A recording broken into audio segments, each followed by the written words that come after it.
সাম্প্রতিক সময়ে একজন সেনা কর্মকর্তা, তরুণ সেনা কর্মকর্তা তানজিম সারোয়ার, তিনি পাহাড়ি অঞ্চলে ছুরিকাঘাতে মারা গেছেন। এটা আমরা সবাই জানি।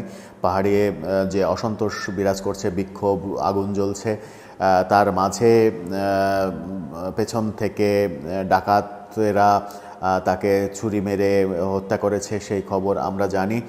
তার বাড়ি টাঙ্গাইলে তার বাড়িতে তার পরিবার বাবা মাকে সান্ত্বনা দিতে গিয়েছিলেন। বাঘা সিদ্দিকী নামে টাঙ্গাইলের পরিচিত কাদের সিদ্দিকী, বঙ্গবীর কাদের সিদ্দিকী দেখা করতে গিয়ে শেখ হাসিনা সম্পর্কে একটা খুবই মারাত্মক মন্তব্য করেছেন এবং সেই মন্তব্যটা গবেষণার ব্যাপার হতে পারে। সেই মন্তব্যটা আওয়ামী লীগ যদি আমলে নেয় তাহলে আওয়ামী লীগের জন্য ভালো কিছু হবে নাকি খারাপ কিছু হবে সেটা নিয়ে আলোচনা করব। দর্শক, এই ভিডিওতে থাকবেন পলিটিক্স টিভির নিয়মিত আয়োজনে।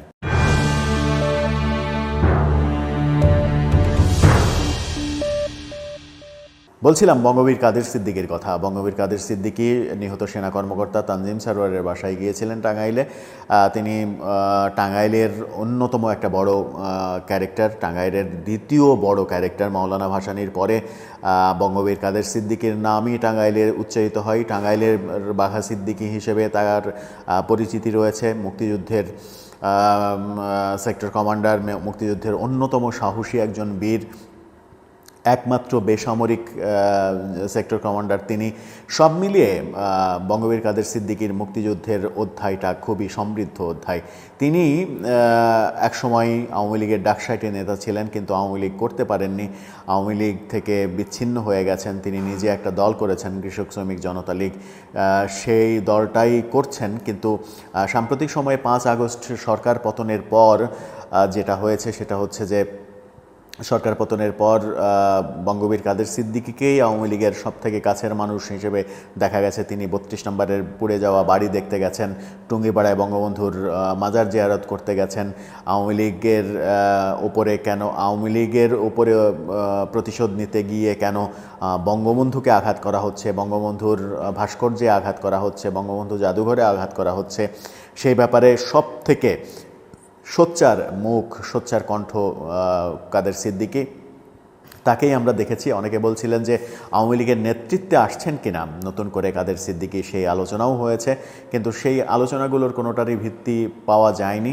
এবার বঙ্গবীর কাদের সিদ্দিকী একটা মন্তব্য করলেন যে আওয়ামী লীগের যে পতন, 5 আগস্টে আওয়ামী লীগের যে পতন, আওয়ামী লীগের এখন যে দুরবস্থা, আওয়ামী লীগ আমলে যা কিছু খারাপ হয়েছে তার 90% জন্য শেখ হাসিনা দায়ী।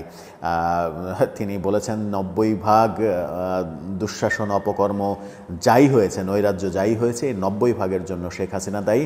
বাকি 10% অন্যরা হয়তো প্রভাবিত হয়ে, শেখ হাসিনা দ্বারা প্রভাবিত হয়েই বিভিন্নভাবে সংশ্লিষ্ট হয়েছেন কিংবা করেছেন, এই কথা বলেছেন। দর্শক, এই কথার মাঝে একটা বার্তা দিলেন কি বঙ্গবীর কাদের সিদ্দিকী, যে আওয়ামী লীগকে সামনে পুনর্গঠিত হতে হলে শেখ হাসিনাকে বাদ দিয়েই পুনর্গঠিত হতে হবে, কিংবা শেখ পরিবারকে বাদ দিয়েই পুনর্গঠিত হবে, এরকম একটা ইঙ্গিত দিলেন।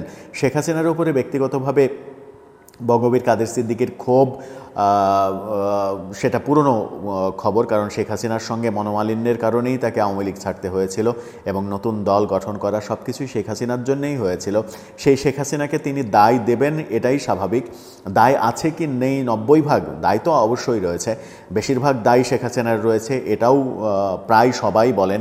কিন্তু 90% দায় শেখ হাসিনার আছে কি নেই সেটা হয়তো গবেষণার ব্যাপার, সেটা প্রমাণ সাপেক্ষ ব্যাপার।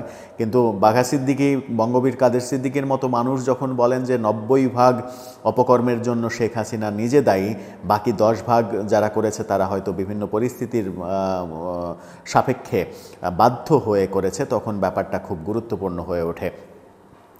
যে কথা বলছিলাম যে আওয়ামী লীগের পুনর্বাসন এবং আওয়ামী লীগের পুনর্গঠন প্রক্রিয়া, সেই প্রক্রিয়া বঙ্গবীর কাদের সিদ্দিকী সেই আভাস দিলেন যে শেখ হাসিনাকে নিয়ে আওয়ামী লীগ পুনর্গঠন কিংবা পুনর্বাসন সম্ভব নয়। আওয়ামী লীগকে পুনর্গঠন করতে হলে, আওয়ামী লীগকে ফিরে আসতে হলে শেখ হাসিনাকে বাদ দিয়েই ফিরে আসতে হবে। তার কথার মাধ্যমে কি এই বার্তাটা আসলো? বঙ্গবীর কাদের সিদ্দিকী আদতে কি বলতে চাইলেন, কি বোঝাতে চাইলেন শেখ হাসিনার ওপরে 90% দায় দিয়ে? আপনার সুচিন্তিত মতামত লিখে জানাতে পারেন আমাদের কমেন্ট বক্সে। সেখান থেকে আমরা কোনো ক্লু পেয়ে পেলে সেটা নিয়ে আমরা আবার হয়তো এই বিষয়ে ব্যাপারটা যেহেতু ইন্টারেস্টিং ব্যাপার, এই ব্যাপারে আবার কোনো একটা ভিডিওতে আলোচনায় বসবো। আর আমাদের সঙ্গে থাকলে আমরা যেভাবে থাকছেন, সাড়া দিচ্ছেন আমাদের সঙ্গে, এই যাত্রাটা অব্যাহত রাখলে আমরা কৃতজ্ঞ থাকব।